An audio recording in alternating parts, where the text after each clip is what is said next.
16 feet by 8 foot high piled chaos. Seriously. It's almost shameful. I feel like I should be on one of those hoarder rehabilitation programs. But what do you do when you got a family of 5? You got camping gear and everything else. So this is located in the wood shop area of the garage, and it's a certain dust collector for sure, besides being a tad bit of an eyesore. So I had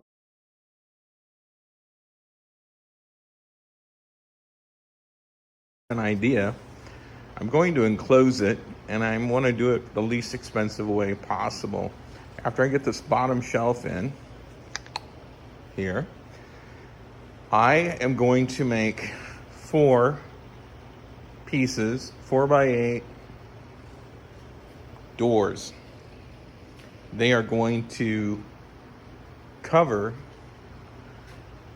that entire opening and slide back and forth on a track I'm going to make here. And I will let you know the cost and approximately how long it took me to make the enclosure. Okay? I will include some video of making the doors. Basically, about $14 a sheet, Luan plywood, 1/4 inch thick. On the back, I glued the pieces of 1x3s, which is 3/4 by 2.5. Pine. Didn't nail them, just used wood glue, and I want to keep it that way. I didn't want any nails showing through. All 4 door panels are glued up with clamps and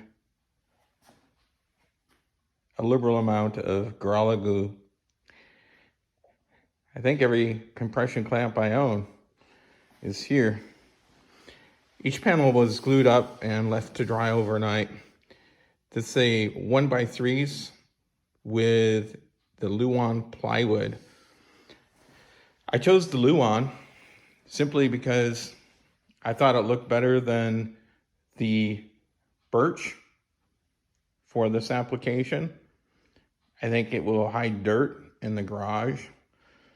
And it was less than 14 bucks a sheet. 1/4 inch Luan plywood. I got the doors stacked up here.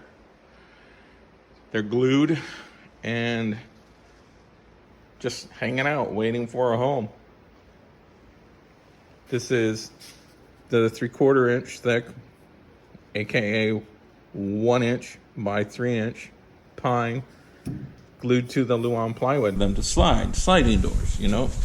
And thinking about different iterations, I thought, okay, I'll take a piece of wood carcass here and I will use the dado blade. I'll cut the 1/4 inch blades in and grooves in it, and I will put either plywood or masonite for a divider the whole length. And I got thinking about it. I thought, well, why can't I just cut a groove in the bottom of the door? Here's the door. I cut a groove in the bottom of the door, and I just create an air gap with the spacing so they don't interfere with each other. And it's a little more work doing this than this. And then I thought, oh man, you already got the doors glued together. What are you going to do? And I got thinking about it. And it led me to something I bought at a garage sale that people on the internet told me I had no use for.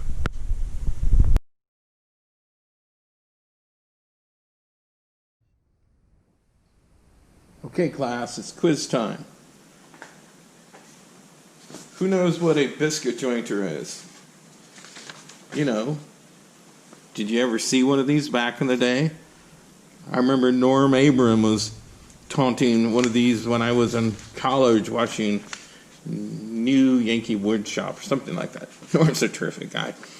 And these things, you can pick them up cheap at garage sales. What it is, these biscuits are compressed wood junk. When you get glue on them, they expand from the water, and the glue holds it together. You can do edge to edge. You can use butt joints and T-joints. And then I think they fell into disrepute as the sophisticates of things like Festool on the internet said, oh, nonsense, those things are no good. But I got looking at it, and I like the nice blade in there. And I thought, well, this is kind of a handheld milling machine to me, right? So I got a piece of scrap wood here screwed to the old bench, and I am going to attempt, before you, for your viewing pleasure and entertainment, at the expense of getting my clothes all dirty, can I cut a groove down here? And if so, then I can actually take those pre-assembled door panels, lay them down like this, and I can go ahead and cut a groove in those. And I kind of think of all sorts of different things to do with this. All right, let's set it up and get ready to go. Are we here? We're here. All right, I'm going to put on the old dust bag. You know, nothing like an old bag full of dust. And I hope you can see this because I don't want to reshoot it. So, here we are.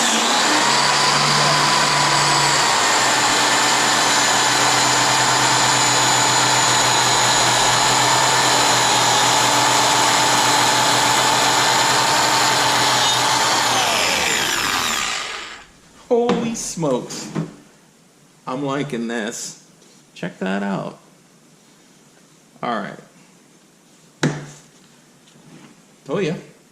Handheld milling machine for milling wood.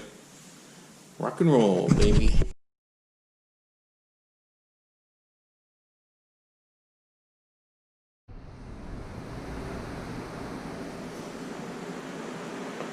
Do do do do do do.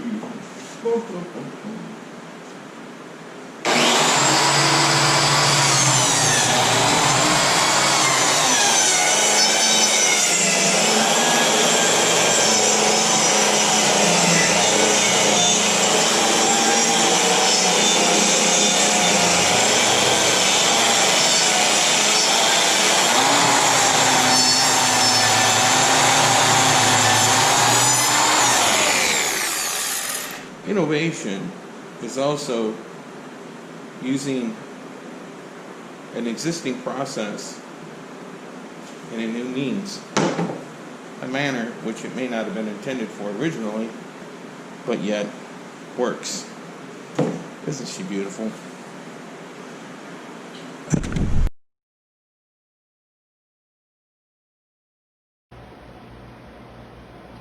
All right, I got the grooves cut in there. There's a inside and outside one. I'm trying to leave this much distance from the inside face here. Things generally can stick out, bump into it. Maybe reduce a little frustration by giving some extra clearance there. And I don't think it will cantilever too much either. I'll be using these cabinet screws I have here. They actually hold a considerable amount of weight, and we're pre-drilled and ready to get them installed.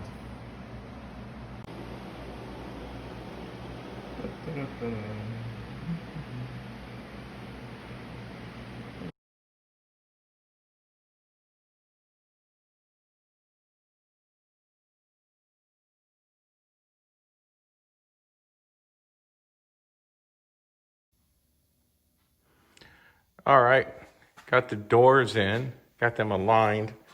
Had to move the bottom track up and down to get the gap dialed in. So when the door's closed, I don't have the handle on it yet, bear with me. So when the door's closed, the Gap's uniform. I'm going to put some trim on now. We've ripped down some 3.5-inch wide strips. There'll be about a 1/4 inch overlap here. So when the handle is here, then the doors close, it'll just basically block that from the line of sight. Otherwise, I'm pretty happy with it. Took a lot more fussing around than I expected, just because the pre-existing shelves weren't made to be anything precise or cosmetic, good looking.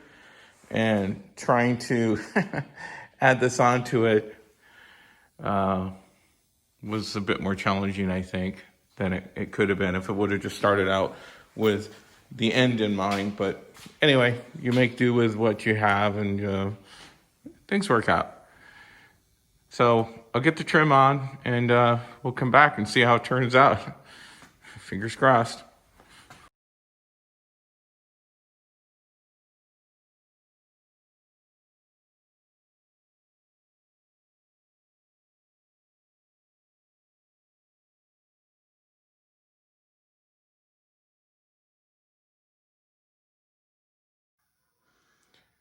Well, it does need some finishing. It's a little too cold in the garage right now to do any painting or clear finishing. Next week looks pretty promising, so I'll hold off for then. Anyway, each door panel cost about $20. There was there's 3 pieces of the 1x3, which was 3/4 by 2.5, and the sheet of Luan was just under $13. These handles, I'm actually going to go ahead and paint black. I had some masonite, which I used for the track here, and also for the divider at the top there. I just cut the groove in. You saw what I did with the biscuit jointer. Yeah, I'm sure people are gonna make fun of me for that.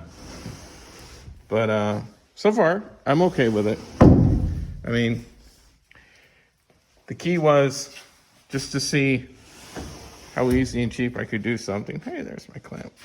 And something that looked good too, and functional. So, yeah, needing that Christmas tree here pretty soon. And yeah, so there she blows. I hope you like it. Curious. I hadn't seen anything on YouTube for doing this. I was going to use some of the orientated strand board for the panels, and it's quite heavy, and this I figured with the reinforcement of the 1x3 turned out good, and I didn't need to do any face nailing on it. Did wait a couple days because I had to glue everything up, and I used a bunch of clamps. But overall, I'm good with it. Got the sides enclosed, same material. Not sure if I'll do anything with the corners here. Just leave them as au naturel. But hey, thanks for watching. I appreciate it. Give it a like, subscribe, comment, criticize, share maybe something else you've done that's interesting too. Appreciate it. Y'all have a good day. Bye-bye.